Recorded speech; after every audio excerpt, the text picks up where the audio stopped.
안녕하십니까. 최강야구 시즌2도 얼마 남지 않았어요. 저번 월요일까지만 해도 4게임 남은 거에서 2게임만 이기면 다음 시즌을 할 수 있다고 생각을 했는데요. 웬걸요? 이번에 져가지고 3게임에서 2게임을 이겨야 되는 상황이 되어버렸죠. 이거 내년에 최강야구 못 보는 거 아닌가라는 생각이 들더라고요. 세상에 참 쉬운 일은 없구나라는 생각이 드는데요. 작년 시즌1에 비하면 7할 승률을 올리는 게 더 어려워진 것 같은 느낌이에요. 왜 이런 거지라고 생각을 좀 해봤는데 타격이 작년에 비해서 좀 들쭉날쭉해요. 당장 지난 게임만 생각을 해봐도 박용택 선수가 2점 홈런을 쳐서 그렇지요. 그 다음부터는 아예 점수가 나오지 않았어요. 사실 뭐 이대호 선수도 한 경기에 홈런을 몰아쳐서 그렇지 그 경기 빼고는 다른 경기에서 그렇게 뭐 활약이 높았다고 생각은 안 되거든요. 이름값에 비하면 분명히 조금 부진한 게 아닌가라는 생각이 들어졌어요. 물론 수비는 엄청 잘하더라고요. 타격이 약하다고 이야기가 되어지고 있던 박재욱 선수가 타점 3이라는 걸 생각을 해보면요. 타격에 조금 문제가 있는 것 같기는 해요. 물론 박재욱 선수가 수비에서도 그렇고 타격에서도 생각보다 잘해주고 있는 건 정말 고마운 일이거든요. 하지만 다른 타자들이 생각보다 못해주고 있는 게 그게 가장 큰 문제가 아닌가라는 생각이 들어지고요. 만약에 올해 잘해서 내년에 시즌3 한다고 해도 타자는 좀 뽑아야 될 것 같아요. 아무래도 나이가 좀 있는 선수들이다 보니까 1년 1년이 다르더라고요. 그 와중에 19세인 문교훈 선수가 들어오면서 기대감이 커지긴 했거든요. 유태웅 선수랑 선의의 경쟁을 할 것 같기는 한데요. 문교훈 선수가 유태웅 선수보다 타격에서는 좀 더 나아 보였고요. 유태웅 선수가 문교훈 선수보다 수비에서는 조금 더 나아 보였죠. 이번 경기에서는 문교훈 선수가 주전으로 나왔어요. 이게 좀 웃겼던 게 유태웅 선수 왔을 때 내년 트라이아웃에서 유격수는 뽑지 않아도 되겠다. 이런 이야기까지 했었는데요. 웬걸요? 문교훈 선수 오니까 바로 짐 싸라 이런 식으로 농담하더라고요. 그동안 수고했다 이러면서 말이에요. 물론 들으면서 좀 웃겼고요. 웃자고 한 이야기인 건 알긴 하는데요. 이게 그만큼 좀 냉정하기도 한 게요. 밀리면은 답이 없어요. 제가 운동 경기 좋아해서 이것저것 많이 보는데 한번 자리에서 밀리기 시작하면 그 다음부터는 다시 주전으로 자리 잡기가 힘들더라고요. 그나마 야구가 축구보다는 좀 나은 것 같고요. 축구는 진짜 밀리면 답 안 나와요. 팀 바꿔야 되는 상황까지 나오더라고요. 그러다 보니 축구는 주전에서 밀리면 팀을 바뀌는 상황까지 나오거든요. 유격수 자리에서 어떤 선수가 주전을 차지할지 좀 궁금하기는 해요.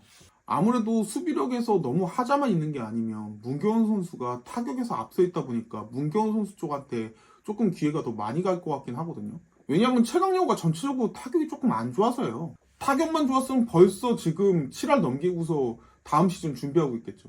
점수를 못 내요, 점수를. 근데 문교훈 선수가 19살이고 대학교 1학년생이라고 하더라고요. 근데 생각해보면 최강야구는 고등학생을 뽑을 수는 없는 걸까? 라는 생각도 들기는 하거든요. 근데 또 다시 생각해보면 고등학생은 좀 애매한 면이 있기는 해요. 아무래도 고등학생은 대학생에 비하면 성장이 조금 덜 돼 있잖아요. 그리고 잘하는 학생들은 이미 다 프로에 지명이 돼서 빠져나가는 상황이니까요. 어린 학생들이 너무 많은 경기에 나와도 조금 그렇긴 하거든요. 그래도 한 번 정도는 고등학생을 뽑아보는 것도 어떨까 싶기는 해요. 근데 당장 3경기에서 2승을 해야 되는 상황이잖아요. 그러다 보니까 패지냐 당장 내년 시즌이냐 이게 달린 경기이기 때문에 미래에 대한 이야기는 사실 하기가 좀 그렇죠. 당장 내년이 없을 수도 있어요. 이게 사실 이래서 재미가 있는 거 아닌가라는 생각도 들긴 하거든요. 쫄깃쫄깃하잖아요. 근데 하는 사람들 입장에서는 죽을 맛이겠죠. 근데 이 최강야구라는 프로그램 자체가 그래도 인기가 좋은 편이라서 과연 7화를 못 맞춘다고 프로그램이 없어질까? 이런 생각도 들기는 하는데요. 근데 이게 7할 승률을 못 맞추면 프로그램을 계속할 명분이 안 생겨요. 어떻게 보면 승률 7할을 못하면 폐지하겠다 이렇게 이야기를 해놓고서 폐지를 안 하면 아마 시청자 게시판 난리 날걸요. 예전에 나는 가수다에서 김건모가 탈락했는데 한 번의 기회를 더 줬잖아요. 그래가지고 뭐 프로그램 폐지니 뭐니 얘기가 진짜 많았죠. 이거 승률 7할 못하면 적어도 1년은 쉬어야 될 것 같아요. 내년에도 좀 보고 싶은데 사실 좀 애매하긴 하거든요. 지금 안타까워요. 지금 일단 강릉 영동대와 2차전이 남아있는 상황이고요.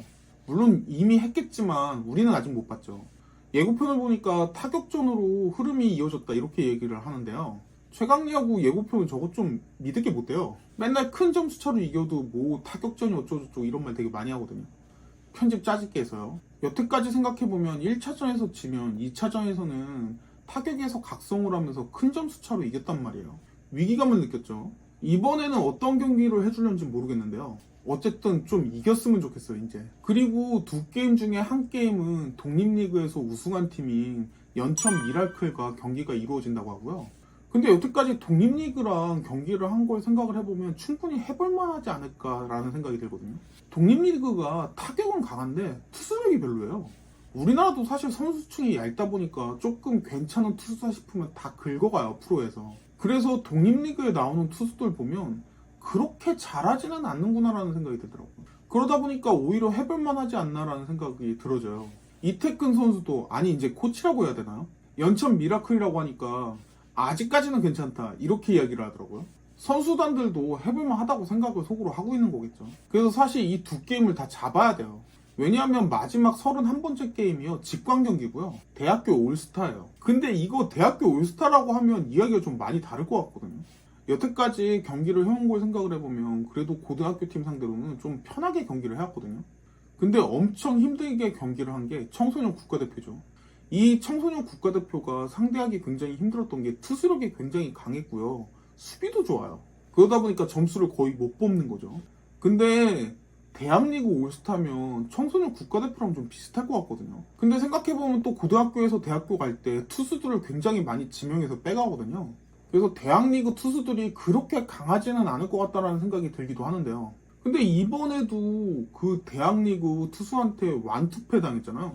청소년 국가대표는 투수력이 너무 강하다 보니까 상대하기가 정말 까탈스러웠거든요. 경기 보면서 거의 이긴다는 생각이 안 들었어요. 작년에는 거의 그냥 졌고요. 올해 같은 경우에는 정말 간신히 이겼죠. 근데 투수력이 올해보다 작년이 더 좋았던 것처럼 느껴졌어요. 그런 부분을 생각해보면 대학리그 올스타도 아마 힘들 가능성이 높아요. 물론 좋은 투수들은 이미 대학을 가기 전에 프로에서 다 뽑아가기 때문에 대학리그 올스타가 청소년 국가대표 그런 느낌의 투수진은 아닐 거라고 생각은 들기는 하거든요.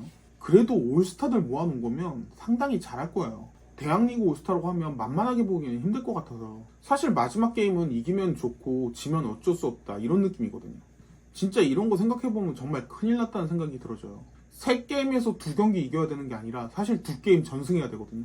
만약 한 번이라도 져서 3번째 게임까지 끌고 가면 사실 이거 굉장히 부담스럽거든요. 굉장히 부담스럽기도 한데 상대도 강해요. 이거 정말 가시밭길로 보이거든요. 뭐 덕분에 프로그램이 재밌어지기는 하는데요. 개인적으로 최강야구 재밌게 본 입장에서 내년에도 좀 보고 싶어요. 근데 2경기를 이기는 게 그리 쉬워 보이진 않거든요. 내년에 시즌3를 좀 보았으면 좋겠어요.